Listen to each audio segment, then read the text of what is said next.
Have a seat on your porcelain throne. It's time to talk some shit. The Powell Movement.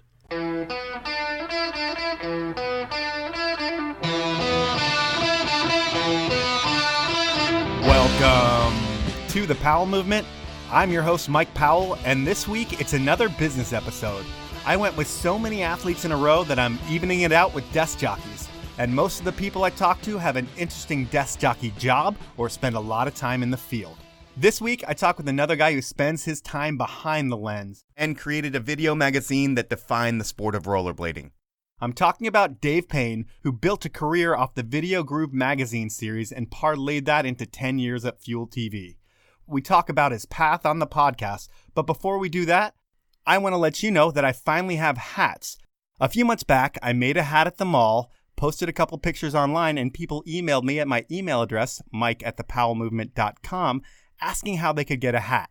Well, at that point, there was no way to do it, but I talked to the guys over at Cole Headwear, and they created a Powell Movement hat for me. You can find those on my website, thepowellmovement.com. And after you buy a hat, please follow me on Instagram. It's at the Powell Movement.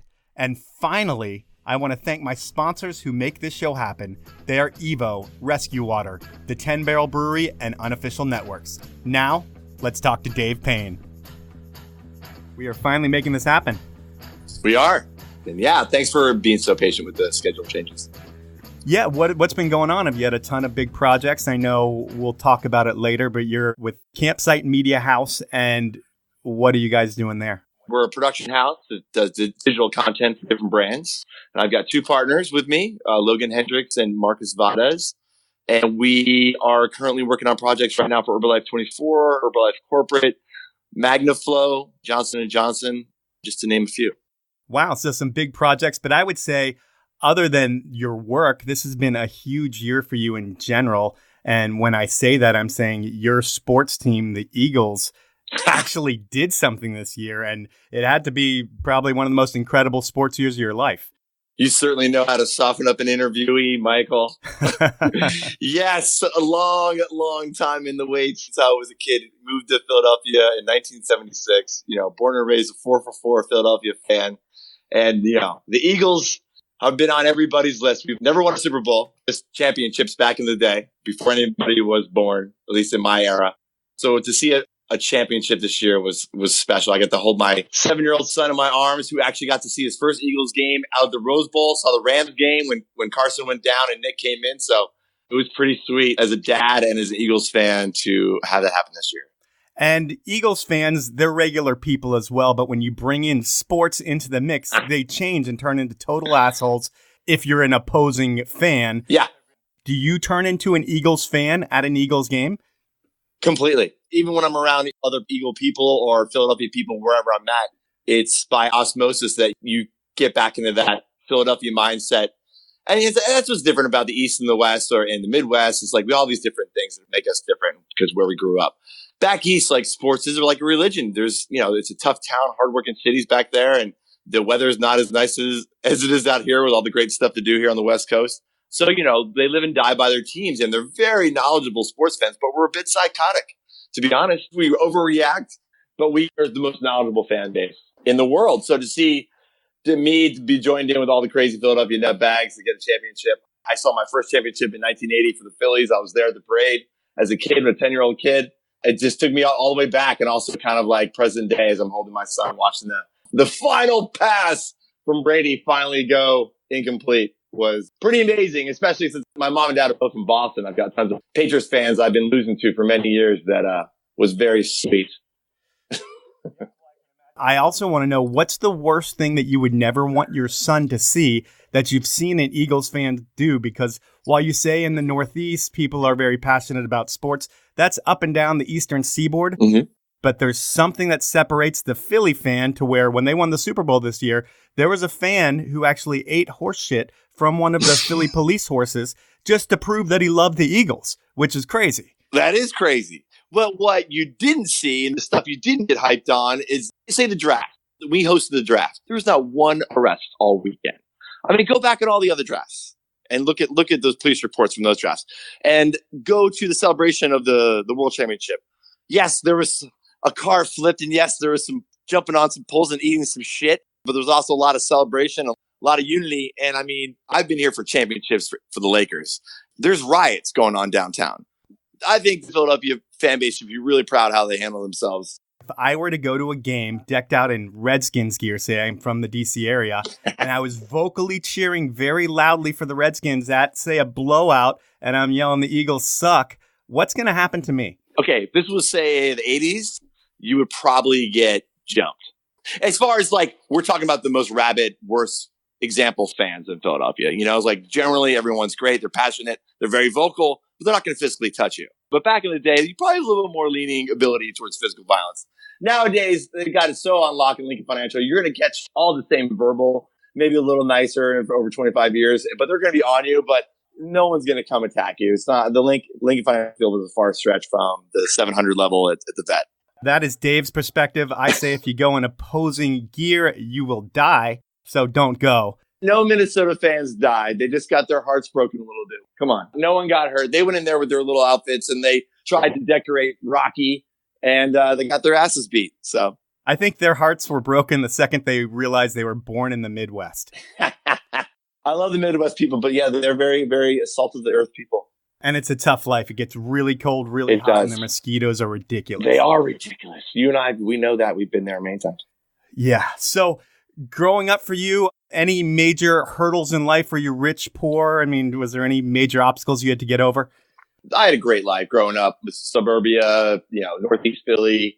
I'm guessing very supportive family. Your dad, mom, good jobs. Yes, totally. Mom was stay-at-home mom until we all got up older, and then she started working again.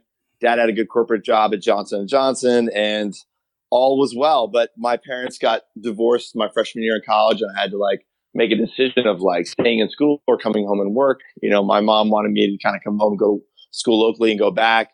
And I was dead set on staying at Pitt. I worked my ass off to get into college and have a good chance and good opportunities. And I decided to stay there, take financial aid, and made me a man and paid my own way through school 4 years. And to be able to take that experience and walk away to pursue cinematography, Video Groove and Groove Inc. and Fox Sports, Field TV, all that stuff. And now my current company, I would have never have left if I didn't have that experience and knowing that I could go make that kind of money doing the sales job to kind of take a risk to pursue the dream, if you will. Before you even get to Pitt, what kind of kid are you in high school? If I see you, your junior year in high school, what do you look like? Who are your friends like? And what are you doing?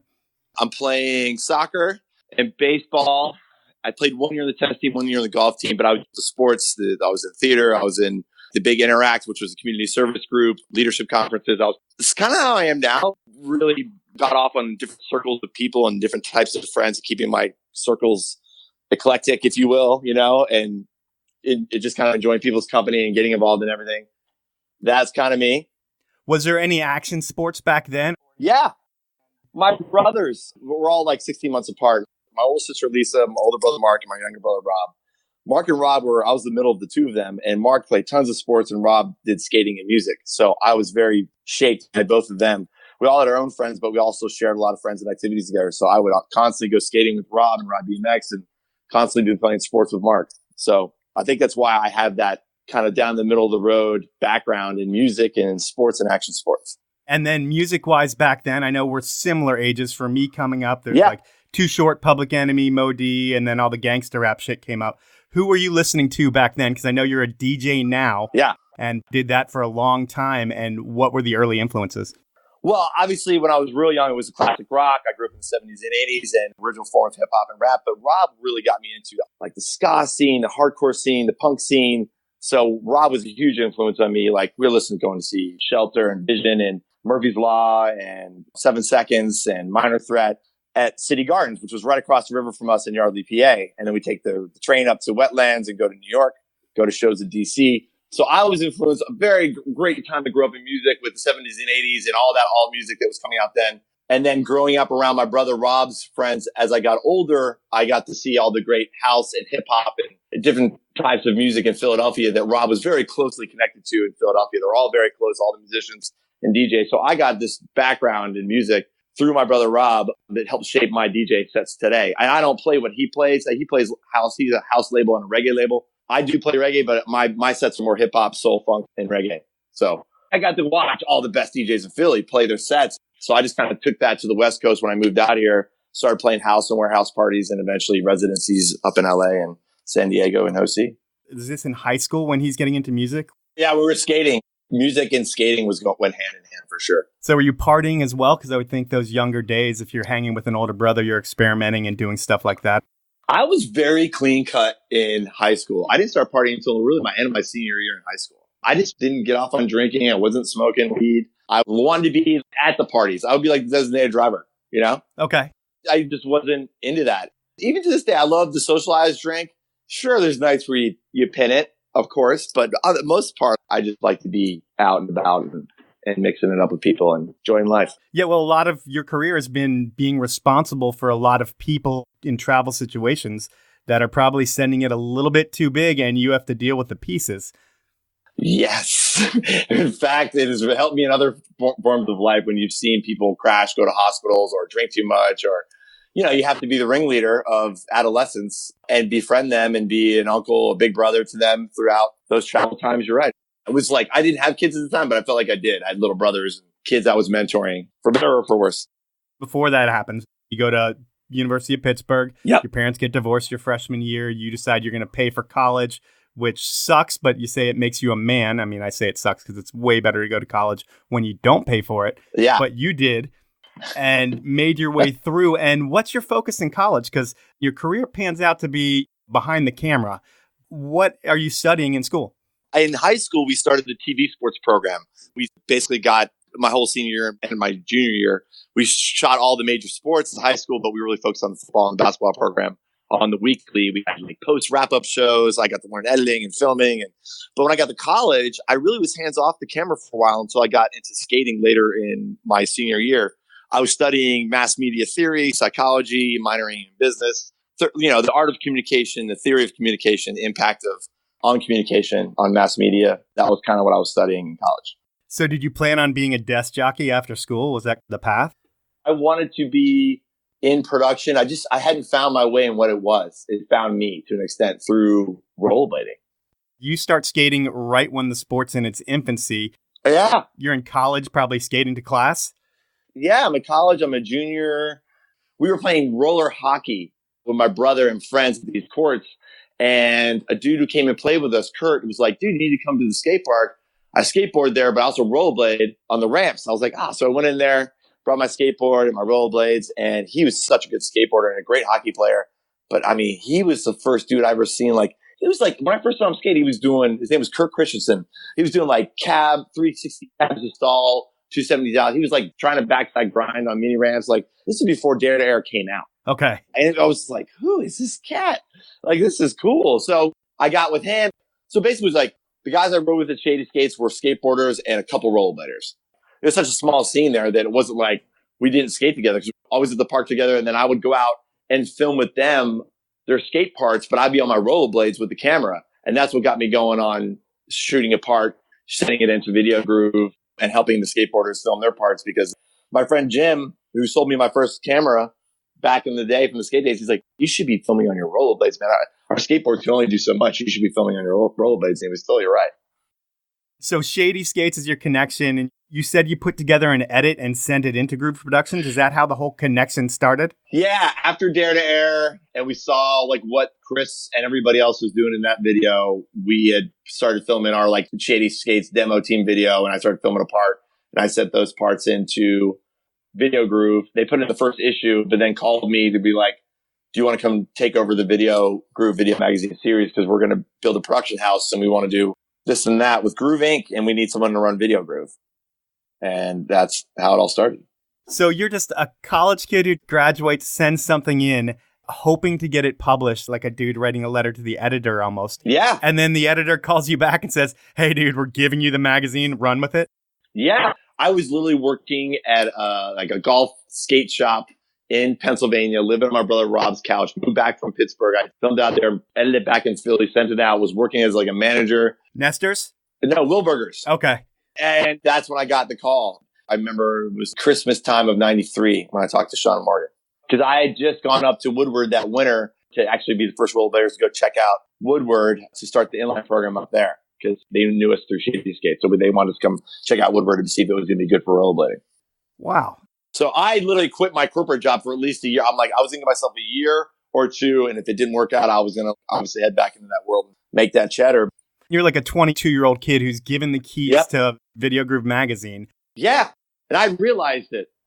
I grew up on 411 and props. I realized what I was sitting on. Like, I could take this and just make it my own for our sport and not try to bite what they're doing. But having that knowledge as a 22-year-old and knowing what the real world is like and how lucky I had it to have the opportunity, I was going to make the most of it. You bring up 411. Last week on the show, I had Chris Ortiz, who was one of the co-founders of 411. Awesome dude. Yeah.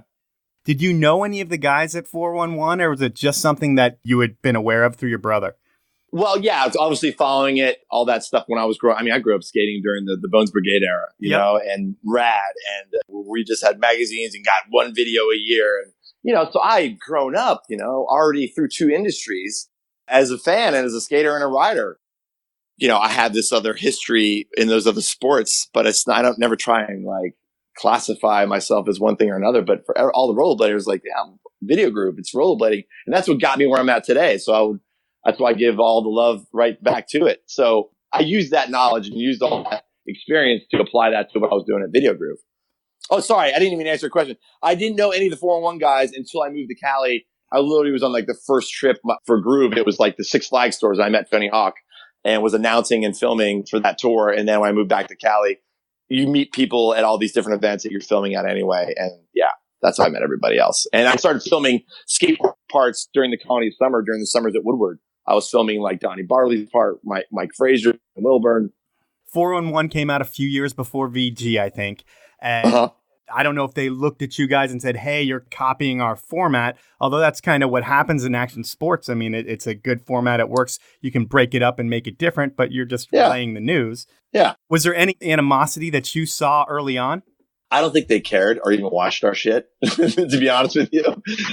For me, like, when we were on the streets, most of the time, there was never any fights. And there was a little bit of like back and forth. But at Woodward, in the beginning, there was tons of animosity we fought through from the skate crowd, like trying to earn our keep, which was probably a good thing because they didn't want us there. All the skateboarders have been doing it for a decade at Woodward. Like we lived and slept with those guys all the time. So me and my friend Ryan Zlacki had to like definitely earn our keep at Woodward. But that was like a good experience as far as I ended up becoming best friends with tons of skateboarders who are my friends to this day because of that experience. You, I guess, are different because you're behind the scenes and you're shooting skateboarding as well. So I'm not going to say that gives you a pass, but you work with everyone and everybody respects that. Yeah, I'm neutral too. But it doesn't mean that I don't get crap from my rollerblade friends because I'm doing this with skateboarders or bikers. No one's immune to it. In the beginning, there was tons of it as far as out in the open. There was tons of animosity because it's just someone to bag on. You know how it is. It's just the high school mentality. Yeah, exactly. And the funny thing is, if you think about it, like today, the only place that shit flies is in action sports.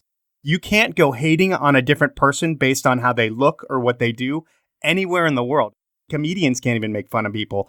But in action sports, you can still make fun of other sports, which is the only place that mean-spirited teasing goes on. And I don't think that's a bad thing, but it's just weird.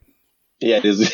It's very unique. You're right. Yeah. It is very unique. Yeah. So bullies don't really fly anymore today. Yeah. Like I bet if I was like a 17-year-old taking over Video Groove and hadn't had that experience, I probably would have copied those guys so much more. But I like had so much respect for the props in 401.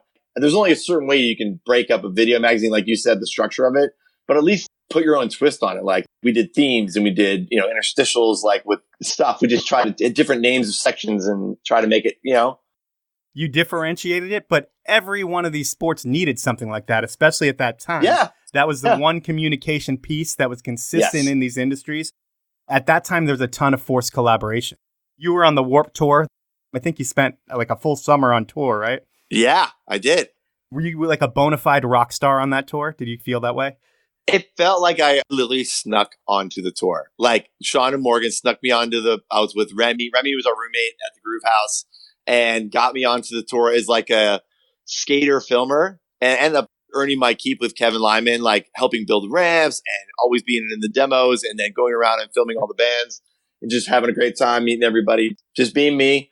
And I earned a contract on the next year from Kevin as one of the rollerbladers. And then I broke my ankle when I turned pro for Royce's. And the following year as a career as a judge. Did you get close with any of the bands on tour? Oh, yeah. Quicksand, Sublime, Civ, Seaweed. I mean, Sublime, Eric, the bassist from Sublime, Serge, the bassist from Quicksand, and a bunch of the skaters, we all like ran in a crew. One of my really close friends was Mike Frazier on the tour.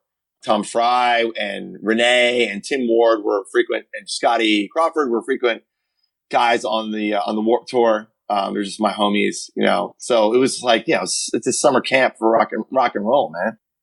I went full Winnebago and bus like across the United States that whole summer. And that was early on in my career. That was an incredible experience. I was at the final Quicksand show ever in LA because of that, after that tour. And my first party I ever DJ'd at the Groove House was with Sublime. Whoa, that's crazy. Yeah. I mean, literally, Sublime plays in the one side of the room. They throw it to me. It was a Halloween party. I remember the first record I ever played was the first party I ever DJ'd. I played Eric B. and Rakim, Move the Crowd, and I was hooked. That's insane. Yeah. It was an amazing time to be a rollerblader at that point. And given, we've talked about you being a videographer, but you were an athlete. I mean, I think you had covers, you were in videos, and there was a couple years where Dave Paine went from college student who didn't know what he was going to do to professional rollerblader who breaks his ankle to behind the camera. Exactly. I just think I was lucky enough to be in the right place at the right time with just enough skills and the right connections to like be, considered a pro from the eyes of my peers and the people that judged. But yeah, I mean, I was definitely skating at the best top of my game when I broke my ankle. I was skating with Tom Fry every day at Woodward, 2 or 3 sessions a day, peak form. And we were filming a piece for MTV. And I was on the new Resi pit and was doing a wall ride shot off the Woodward sign on top of the vert ramp. And I missed the Resi and caught my foot right which is now completely covered because of that incident. I caught it on the gymnastics mat that wasn't covered by the plexi and snapped my ankle right in half. And that is the end of a pro career for all intents and purposes? Yes, a brief career, but glorious one it was at that, which ended up being fantastic. I had no pressure to compete. I would judge and get free airline trips to go film video group. And it was great for me because I got skate warm-ups, and the dudes I'm judging, they appreciated that. That one of the dudes is judging is on the street course with them. Yeah. And getting clips of them. So I didn't get in a lot of arguments with the skaters. Yeah, I mean, it's street cred right there. Yep. Before we go any further, I'm going to jump into my sponsors real quick. And the first one is Evo. And they are hands down the best retail location in the country for ski, snowboard, skate, bike, clothing, outerwear, and they have everything you could possibly want for your adventure. I have personally shopped there since they opened because no one comes close to the service they offer and the vibe they create. Now that it's bike season, if you're in Denver, Seattle, or Portland, Evo is your one-stop shop for the best bike brands, and their shop knows what they're doing because they live it. If you can't make it to a store, Evo.com has all the brands, all the products, and a low price guarantee, free shipping on orders over $50, and a no-hassle return policy. For listening to the show, they're going to give you an additional 10% off. What you need to do is input the code capital TPM, the number 10 with no spaces at checkout, and you'll get 10% off that order. My next sponsor is Rescue Water, and they are proactive recovery and should be your choice for hydration. Now that the weather is turning, hydration is more important than ever. And Rescue Water has looked into the science of hydration and have created something that will replace your electrolytes better than a traditional sports drink. Think of it like this. Energy drinks are better than coffee for a pick-me-up, like Rescue Water is better than a sports drink for hydration. And with Rescue Water, better is something you can feel. And if you're a night owl like me, drink a cold Rescue Water before bed after big nights out, and there'll be no more Saturday morning headaches. It's amazing how well it works for me, and you can make it work for you by heading over to rescuewater.com and saving 20% on a 12-pack case by entering the code RESQ Water TPM. That's all one word. Put that in at checkout. And if you don't do it that way, Rescue Water is also available on Amazon. My final sponsor brews beer, drinks beer, and has fun doing it, period. They're the 10 Barrel Brewery based out of Bend, Oregon, and they live and breathe the snow and bike culture and support it with events and beer. They also pride themselves in drinking beer outside, and it's amazing how a cold 10 Barrel and Mother Nature can recharge you. Make it a part of your week by picking up some 10 Barrel, calling some friends, and drinking beer outside with them. If that's not your thing, maybe food is. And if you happen to be in Bend, Portland, Boise, Denver, or San Diego, check out one of the 10 Barrel pubs for some great food and our favorite beers. Support the beer that supports action sports, the 10 Barrel Brewery. Find out more about the beer, the events, and pubs over at 10barrel.com. Those were my sponsors, so we can get back into it with your life. And as far as movies go, I'm not going to really talk about all your movies because you made a shit ton. I mean, you did VG's Video Groove was the defining video series in the rollerblade world. But then you also did Colony of Summer, and that was a video series for Woodward that had all sports. You've spent your whole entire life documenting sport and culture. But I want to look at the breakdown of how one of these movies plan out. So we'll think of the VG that brought you the most return on your investment. And first and foremost, are you responsible for every aspect of the movie? I'm talking marketing, sponsorship, gathering footage, graphics, planning, all of that shit. Is that all Dave Paine? I would say it's Dave Paine and Groove Inc. team, because Sean and Morgan were, the partners at Groove Inc. And I always had the support of them and always had their minds to bounce things off of for Video Groove and structure. And they helped with marketing. And I didn't own Video Groove until 1999 when I took it over.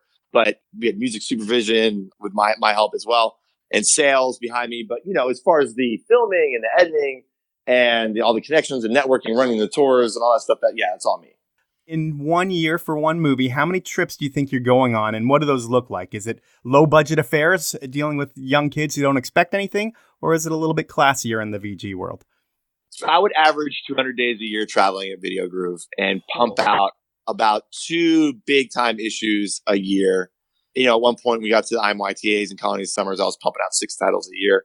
But Video Grooves were very encompassing, very heavy, so 2 a year was huge because they're long.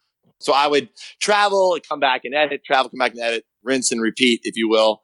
Basically, my day life schedule was getting up late because I was editing till 6 in the morning, get up at, say 10 or 11 from going to sleep at 5 or 4 and doing a little bit of business, whatever it is, going out and filming in the back end of the day into the evening, going to get dinner, and then going back into the edited bed because then you could constantly stay up with what was going on during the day, get a little business done, and then edit, and that was an average day in the life of Video Groove. Your biggest film in VG history, what's the budget on a film like that? Do you have one beforehand, or are you flying by the seat of your pants?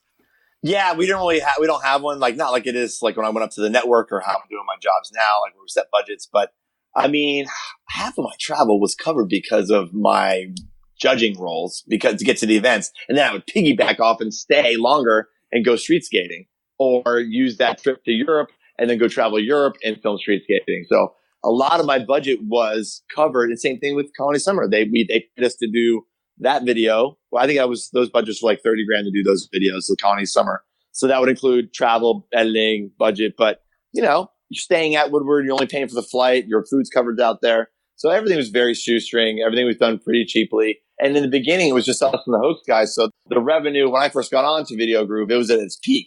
And I just watched it slowly decline. Despite, no matter how good the issues were, it didn't matter because rollerblading was at its peak and it was a steady decline. And obviously with more people and titles coming out, that dispersed the revenue. And just all the way down to when I individually owned it, all the way till I let go of it in 2003, 2004. So 99's when you saw the peak and things starting to fall from your end of the table? Oh, no, it was peaked. It was peaked in as far as sales, Video Groove sales numbers. From the moment I got out there was at its peak, like Dare to Air, because it was just Dare to Air in the Hoax video. They had all of those sales, and that was when rollerblading was recreationally big, and even you got those sales, and all the hardcore was just starting. So that's when it was at its peak. Let's say we sell 15,000 videos to down to the point where I was selling 3,000 to 5,000 at the end. Damn. From say 1994 to 2003. Are you working with a distribution company too? Yes. So you're getting bent over by a distribution company, I would think as well. They screwed everybody. It seemed like if you made a movie and you wanted to sell it to them for $10, you were probably only going to see 5 of that. Yeah, they did most of the people pretty raw. They did 60-40s where the only people that made the video would make 40% of the sales. We had a different relationship with them. We would fight a little bit because we owned our own Rolodex of sales. At 2 points in Video Groove and Groove's history, they were doing the sales on their own. They were like, F you to the distributor. But when I took it over, I'm not going to do the sales myself. I was one guy in an apartment with an edit bay and a bunk bed, with skaters staying on my floor. I was more than happy to do my 50-50 cut with the distributor and let them handle the production and the post and the distributing and the sales and stuff. I guess in terms of athletes, your job is to be the responsible one on the road, to make sure shit doesn't go down where these guys can't skate and you can't get clips of them. And I would think you were the voice of reason, the voice of maturity, and a ton of big personalities. Who were the toughest athletes to manage over the years? Aaron Feinberg. Hands down? Hands down, but end up becoming cool. And that always does happen. Some of my initial kind of relationships turn into be some of my good friends, close friends. Aaron and I were never close, but like we definitely had our differences, and I spoke my mind. He spoke his mind to me back and forth, but like we definitely had respect for each other, and it was all good in the end. But yeah, he was like on the Solomon tours. He was just like, they were young kids skating. Like I totally got it, like I got it. He's very talented, but not the easiest person to work with. You look at a kid like that who gets famous at 14 and he's making more than his parents. He's cocky and he's a total asshole at that point, and he could be. That probably wasn't good for the sport or good for relations or any kind of politics, but that's what happens when 14-year-olds are famous. Yeah, it's just like you got to put yourself in their shoes, and but sometimes you just can't try to imprint some knowledge on them, and if they don't want to hear it, that's fine. But you got to try, because kids, I don't remember that down the road, maybe. For guys like him, it's like, I don't want to say you're robbed of your youth, but the second that you're put on a pedestal like that, it's like you become an adult. You're a professional athlete and kids are looking up to you. And you can't get away with doing all the shit that the other kids can do. But he still did that stuff. And I think that could have been some of the issues. I don't know. Yeah. I mean, it's so hard to say how you would react if you were in that situation too. So, I got nothing but love for Aaron Feinberg. Like at the end of the day, like, dude, he's one of the most amazing rollerbladers I've ever seen, like so talented, and just would roll up to a demo and just crush, like when I first saw Chris Edwards skate, or Arlo skate in person for the first time, or Randy or John Julio, just these guys they're just meant to be great rollerbladers, and you watch them skate and you're just like, wow. Just like when I watch anybody else who's great at what they do. I've been very lucky to have seen that in my career in all different sports. Just the stunts and the way he made them look were hands down jaw-dropping. But what situations were you put in because athletes did something that, will haunt you for the rest of time? I mean, like for me, I was once put in a car in Nashville, Tennessee to buy weed, like in some taxi cabin. This guy drives us to this shady area, tells us to lay down in the car and to put stuff over us. He'll be back in 15 minutes. And for 15 minutes, I'm in a car pretty much apologizing to the guy who's in the car with me, saying, hey, man, we really shouldn't have done this. Sorry. I said, yeah. And I think about that every once in a while. Like I could have easily been killed because I had a stupid decision. And I'm sure there were a lot of dumb decisions that athletes made back then. And you laugh about them now, but are there any of those situations where you were kind of stuck at the time? Yeah. I mean, tons of decisions on tour, like the Sunshine Tour, we did 2 years.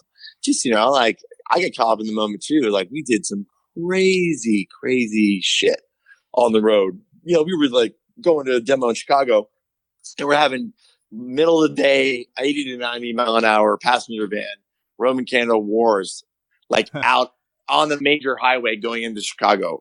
At one point in that tour, we saw a cop every day for 6 days at every different stop. And I'm like talking my way out of so many shenanigans. Half the time I was like, it's out of control. I don't know what I'm going to do. I might as well just join in on the fun, to a point. So I feel very lucky to have gotten away with a lot of stuff that we got away with. Stupid decisions for sure at the time. But I don't know. You kind of have to look at everything as a whole and as an average. And if you have level head, I think you got me through a lot of that stuff. So bad decisions, but looking back, everything's okay, but yeah, definitely some stupid decisions. The last thing I want to bring up from the VG days, there's a video that you might not know about. I don't think I know about it either. It's called VG Roots. And for a little background on this, I got an email years back from a guy whose name was Daniel Medlovich, I believe. He went by Moonglow Mamba. Yes. And he said he was in a video that Dave Paine had shot, and he had some clips in there, but then he had a traumatic brain injury, and he doesn't remember the video. He knows it's VG Roots, but no one in the world can seem to find it. He emailed me every day for like a year. So I finally put him in touch with you. He did the same to me. Well, yeah, I think I introduced him to you. I was like, well. You did? You're the one, Mike? Yeah, I think so. Oh, my gosh. Guilty confessions. Yeah, no problem. You heard it here, folks, right here on the Powell podcast. Yeah. So I eventually introduced Mamba to you. And I mean, I don't know him, but based on the internet, he seemed a little loose, a little out there, maybe had a screw loose. And did you get stalked for years on this video? I did. Same exact thing, but probably for 2 years, maybe. Yeah. Same exact story. And I'm just like, listen, my man, I'm sorry about your injury. I tried to be as nice as I could. And he just kept telling me, I'm like, we made a VG. It's called VG20 Roots. Maybe you've seen it. I go, there's no other one. She's like, yeah, it's a European label. It's got this and that. I'm like, dude, unless somebody else made it on their own, like, you're talking to the guy that made it. And I didn't have a brain injury. Yeah. I know every issue we made. I may not know every single clip and every single video. It's too much to remember. But I definitely would have remembered another video groove called that. That's, I guess, definitely the highest stalker situation ever as far as that's concerned. And Daniel, if you happen to hear this, Dave told me off the record earlier that he does have a copy of VG Roots, but he needs you to email him every day for the next couple of years if you're going to be able to see that. Let it begin again. Yeah. So I'm going to assume that the digital landscape kills everything that you're doing in the world. Like the DVD game is dead, I would think. The industry's not doing well, and Dave Paine still has to eat. Is that kind of where things get to? Yes, very close to it. In fact, when I got the call to go to Fuel TV, it was 2003. I was at the Winter Music Conference down in Miami. I get a call from Sean, who had been up in LA the last couple of years, working with Capitol Records, doing music stuff. He's like, hey, there's a new channel starting with CJ Oliveris, Scott Paradon. I'm one of the VPs. We're looking to hire in-house producers, 4 of them. You're a perfect fit. Obviously, I groomed you. Your multiple sport background is ideal fit. We're going to be doing this and that for in-house programming. Well, how do you feel about that? I was like, heck yes. I was at the point at VG where I couldn't sustain myself anymore. I was doing all these titles, wasn't getting enough money to even just keep the doors open. I wasn't taking paychecks when I got that job, I was committed to finishing out VG22, which was almost done at that time. VG23, which I'd already started filming some profiles with like Gonzo and stuff, and the best of VG2. So I literally worked on those final 2 issues my first 2 years at Fuel TV at the same time for really nothing. Just so I could personally put VG down and know that I finished what I started as far as what I promised to do. So you're pretty much given a lifeline by Sean. Yes, twice. He makes you at first. He's like, hey, man, you're born. You're coming into my world. Yep. And then when you're about to die in another industry, he's like, hey, man, you're going to live again, and we're going to start this thing Fuel. And it made so much sense at the time. The action sports seemed really big, although in the inline skate world, it wasn't big. Everybody else were really cashing in, which allows you to build a network. And are you there from the launch, from the beginning? Yes. Well, I got there in May. We launched probably July 1. And I was off shooting my first hand and using my connections from Woodward right away. My first piece was Ryan Wilburn Firsthand, and we went to Marseille. Thinking about launching the network, because that's pretty exciting, but what goes into it that we don't know about? Because you start in May, and it's not just like, hey, plan a trip to Marseille and you're going to go. You probably have to do a whole lot of work just to get this thing off the ground with everybody else. And what goes into it? Thank gosh, that was Sean's job, was to get all this out-of-house programming, because the in-house staff was very small. There was literally like 20 of us. When we ended up being at our max, it was like 250 people at Fuel TV at one point in-house. But a lot of the programming was recycled programming, like 10 count, and all that stuff was endemic vendors from our industries, the best guys in those industries, from surf, snow, skate, moto. We're starting to get programming ready to go on the air for the launch. And we were getting ready to go shoot our first in-house shows, which were supposed to be the signature stuff coming off the channel.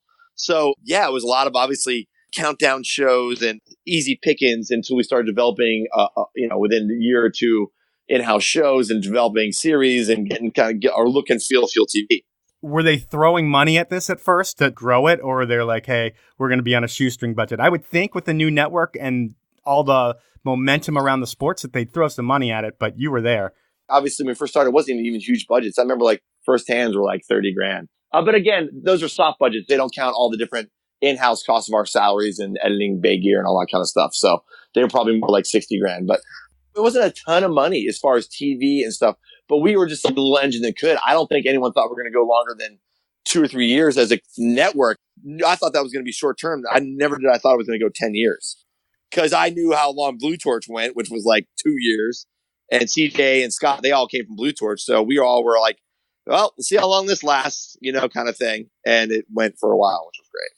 This is like your first real job. I mean, everything else is working with skaters and working, I would think, out of your house a lot of the way. Well, first real job since I was doing corporate sales. And I guess I don't look at your college jobs as real jobs because they are, but you were in school. Well, I know, but that was like suit and tie, sales repping, and I would take classes Tuesday and Thursdays and work Monday, Wednesday, Friday. Oh, dang. Felt like a real job.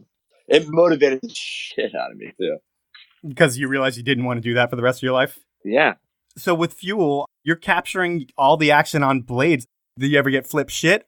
Oh my God. It was like going back through it all over again with every athlete I went to go film because, Google search was alive and well. And they always be like, oh, so I heard you're a rollerblader. At this point, I was catching shit from people I worked with at Field TV, the athletes I worked with, and my rollerblade friends for leaving rollerblading. So I would catch shit from everybody. But you got to just laugh and have fun with it and just roll with it and make fun of them back or do with this back. The more they let you get to them, the more they're going to do it. It's a high school mentality of teasing. Yeah. And it's fine because you can give shit right back to them if you want. But the funny part of it all is when the people in the rollerblade world give you shit for leaving the rollerblade world, when it's like, Dave likes to go on vacations. Dave has a kid. His kid likes to eat. He wasn't going to eat in the rollerblading world. No one eats over there anymore. No. But every kid was mad at you for a little while, I feel like. For sure. And the one thing they could say is, hey, Dave left and he's with Fuel and I don't ever see blading on Fuel TV. Yep. I'm sure it's a conversation you brought up many of times. I'm sure it's a conversation that was laughed out of the room. Yep. What were the thoughts on putting a sport that wasn't perceived as cool, but has a fan base on the air? Once I got through the initial, how you're a rollerblader, and then they got to know me, who I am, and what I do, and they saw the rollerblade videos. Like, I had tons of people, once you break them down, especially the athletes I was working with, they'd be like, oh man, Dave, this would be good for rollerblade, the street part thing right here, blah, blah, blah. I would be filming with like pro skateboarders, because they know what I film when I'm not doing that or whatever. And I pitched rollerblade ideas tons of times to my bosses, and they would even consider them sometimes. It wasn't even like they were like, no, they weren't the kind of bosses who were like F rollerblading, but they had to stick to this criteria. There's 6 main ones that they had set out to do, and they weren't going to waver from it, and they just weren't going to do it. All I got to do is walk away knowing I tried. I am not the boss. I'm not in charge of programming. I'm a in-house producer in charge of special events and series. And, all I can do is pitch ideas and execute on those ideas when they get approved. And I mean, to be honest, you're in your 30s and it's not like you're going to run through a brick wall for rollerblading like you were going to do at 21. You're going to pitch an idea. You're going to fight for it. If it doesn't happen, I don't think you're losing too much sleep over it. You might be a little bummed, but if you're 21, you might want to fight some people. But at this point, it's like, hey, it's just another part of my life. And unfortunately, they're not accepting it. Yeah. And then, I at least I can tell my friends in honesty, hey, I tried this. If they believe me or not, that's up to them. But I have to sleep at night, with myself and know that I tried and was true as much as I could be. And Fuel went strong for like 10 years. You had 250 employees at one point. I think there was 30 million subscribers. But by 2011, Fuel was on its way to becoming a completely different animal. The rumor I heard, and I didn't really watch it that much. I don't even know if I got it on my TV. So sorry about that. But it's all right. The one thing that I heard was that it was going all UFC. And is that how that played out?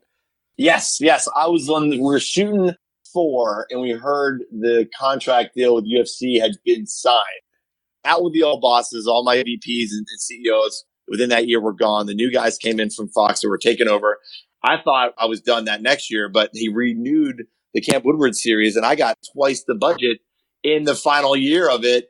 And then the UFC kicked in full on and basically delayed it a little bit. Then they go in full UFC. I actually got a bonus year with the series and at work and got on some other shows and got to work with these other bosses. And I was doing anything I could do at that point to keep my job and try and plan some exit strategy, which was going to be trying to do the series with Gary independently. And that's what we ended up doing for season 6 with Brain Farm and then into Client World after that. When this shift happens and you lose your VPs, is that when most of the 250 people are gone or do they all get the bonus year as well? They have been slowly being, in the last 2 or 3 years, slowly being siphoned out. And then how they do it up in the network is if you're on a show or a series and that gets canceled, you're out, and I was in-house forever. So I wasn't attached to shows, but I was an in-house producer. So it was harder to get rid of us. But I ended up running one of the in-house studio shows as part of the new kind of guys that were running the channel.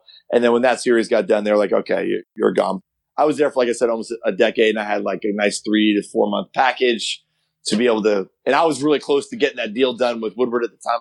Thanks to my old bosses, Sean and CJ and Scott, they were giving me a heads up like, hey, they still had very close ties knowing when we were going to get canceled on certain things. So I had a very good heads up to the point where when the new boss came in and told us we were canceled and my whole team was getting let go, I was in a room with 25 people on my show, and I basically looked the boss right in the eye and made him say, like, we're fired, because he said it in such a corporate speak. And I looked at him, I go, so George, what you're saying is we all don't have jobs anymore. And he was like, yes, Dave, that's what I'm saying. And he put his arm around me afterwards. He's like, I appreciate what you did for your team in there. And you're a good man. And just finish up strong, and you always have a friend in me. And that's what life's all about. Don't burn a bridge, even though these aren't my guys I grew up with the channel with. They're guys down the road that I might need or need to work with on some other level. Who knows? That's like just a lesson I learned a long time ago. The world is small. And yeah, once you burn a bridge, yep, you're going to have to work with that person again. I mean, if you didn't burn a bridge with them, you might never work with them again. But once you do it, it's always going to come back and haunt you. So they lay off a shitload of people. You get a decent severance package. You did some things between Fuel and Campsite, but I'm not going to get into the things you did there. There's a reality program with Woodward. We don't need to talk about those because we've been going for a little while, and I know you're a very busy man.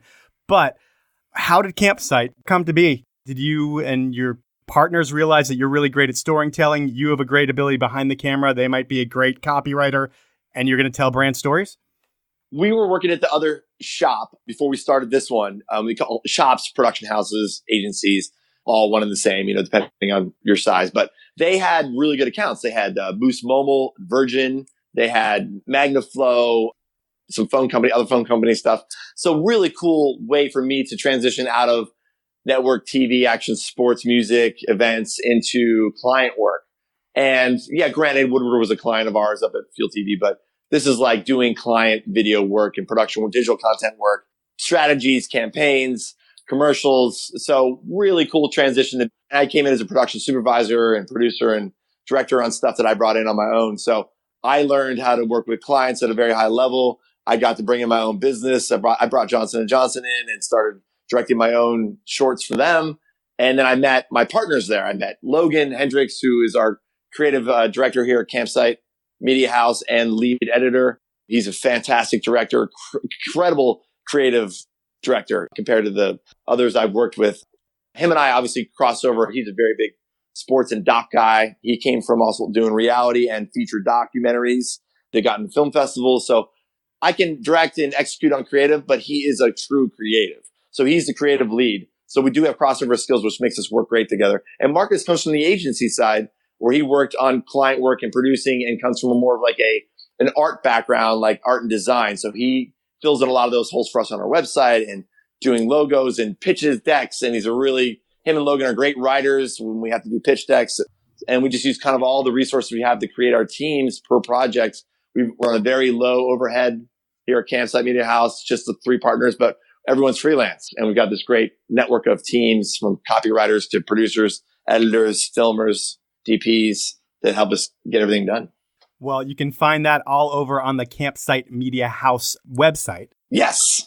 You can see a lot of the examples of the work, because there's some heavy stuff on there, some deep stuff, and some feel-good stuff, all that I saw when I scrolled through. So it's good work there. But Dave, I'm not here to talk about your good work anymore. I've got a section of the show called Inappropriate Questions. Okay. And what I do is I bring in someone from your world who knows about you, and they get to ask you 3 questions that are supposed to make you uncomfortable. Got it. Here we go. I've got Matt Mickey, the sole proprietor of Intuition Skate Shop.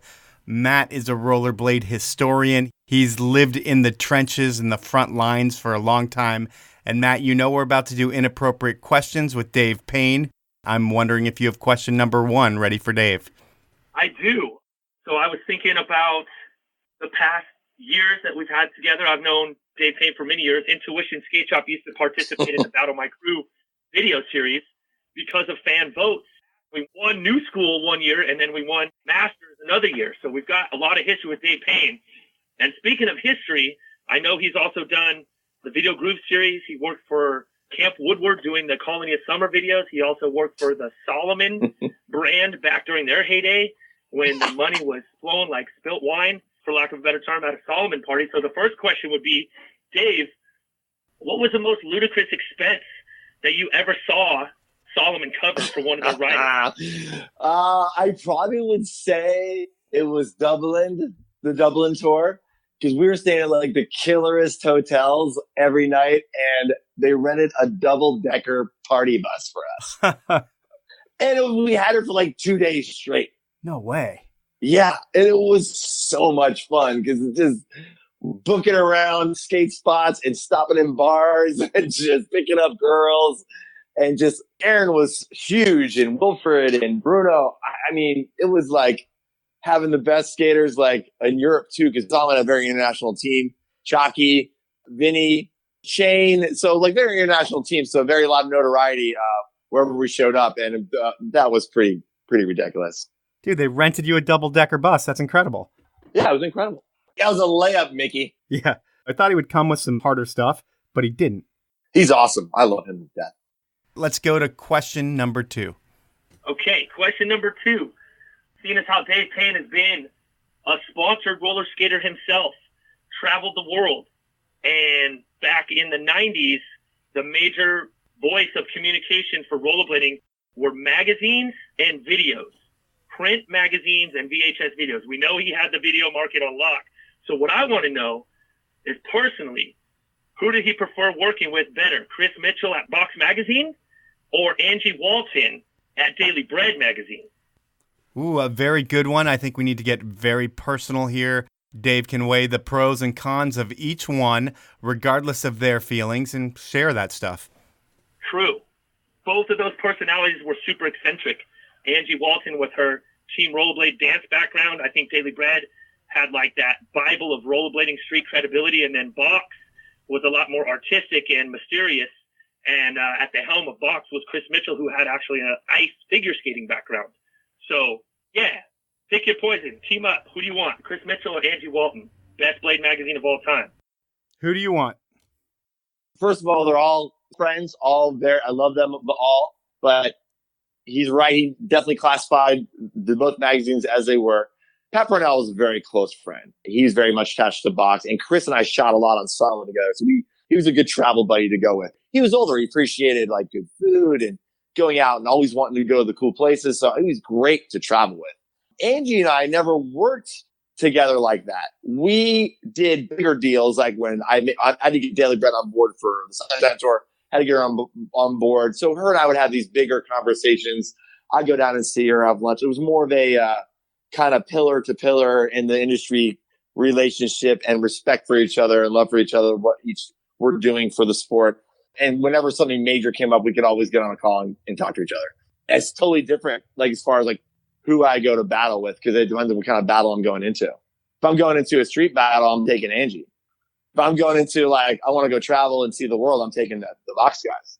So you have to hang with one of them for the rest of your life. Who's it going to be? It's probably going to be the Box guys just because of culture. Okay, so taking gender out of it, you're all for hanging with the dudes for the rest of your life, and that is cool. Nice. All right, now we will go to our final inappropriate question. Well, it's not so inappropriate unless you see these guys on the basketball court. But back in the day, there was a very formative streetwear brand in rollerblading called Fiction Clothing, ran by Chris Garrett out of Huntington Beach. And he used to, in the early 2000s, hold these fiction barbecues where it would always be at a park with a skate park and oftentimes a basketball court nearby. And we would get these 3-on-3 basketball tournaments going with the likes of Jose Cuervo, B. Love Harden, and TJ Weber, the Venice Beach Hood Rats who practice on the courts where they filmed White Men Can't Jump. And then there was crew battles. Joe Navron, Shane Scowers, Aaron Feinberg, Rashard Johnson, and the FP, Future Prospects crew, and the scrappy street-level Intuition Skate Shop basketball team. And what I want to know is who was the highest level rollerblader that he ever shut down at some of those 3-on-3 basketball tournaments. Take no prisoners, because I know I lost before to B. Love, Jose Cuervo, and TJ Weber. They had a pick and roll that was so smooth. It was like a pick and Rolls Royce right off the dealer's lot. But I want to know who he ever faced that was the highest level rollerblader that he ever put down on the court at those fiction barbecues. I guess the question is, who is the best basketball player in the skate world that you were up against? But I want to know, who is the best athlete that you've been around in your entire career that we know for maybe being a pro skateboarder that actually happens to be amazing at something else? There has been a lot of good crossover athletes, but like one of the most pure, amazing athletes was a rollerblader, but was an amazing skateboarder, was John Bergeron. I watched him at these Canada contests go on these like spines, these minis, and also the street, and would just be wrecking pro skateboarders on his skateboard, no pads, like just basketball shorts on in his spare time when he wasn't competing in the rollerblade contest. And just being like, holy crap. Like, this kid could definitely have been a pro skateboarder. He is an insanely talented human being. He almost beat the living shit out of me once at Woodward West. Yes, he had anger management issues, yes. Yeah, I heard him say that he was on the cover of Rolling Stone magazine, so I called him on it, and that didn't go too well. Probably didn't go too well. No, not at all, but man, one of the most talented human beings I've been around. He does not like me. That's okay. Dave, I want to thank you for your time, man. It's going to be a great story, and we made it happen. Well, thanks for being patient again, man. I really had a fun time doing it. So that was time with Dave Paine, and he is one of those behind-the-scenes guys that has created a ton of content that we all know. The funny thing is, he's been part of 2 media properties that were huge in the height of their popularity, but do not exist anymore.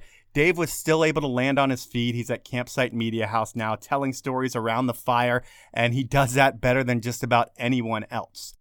Next week, my guest is a 5-time X Games medalist, but that's really not the interesting part of her story. Mimi Knoop comes on to talk about fighting for women in a world of men. It's something that needs to be talked about, and Mimi has done a lot of fighting to better women in action sports. Until then, please give me a 5-star rating on whatever platform you listen to me on. If you're on an iPhone, it takes a minute, and here's what you need to do. Go to Podcasts on your iPhone or iTunes, search The Powell Movement, scroll down to where you see the stars, hit 5 stars, and you're done. It really helps the show out, and it's greatly appreciated. I also want to thank you for listening and thank my sponsors for making the show happen. They are Evo, Rescue Water, and the 10 Barrel Brewery. Have a great week, everyone.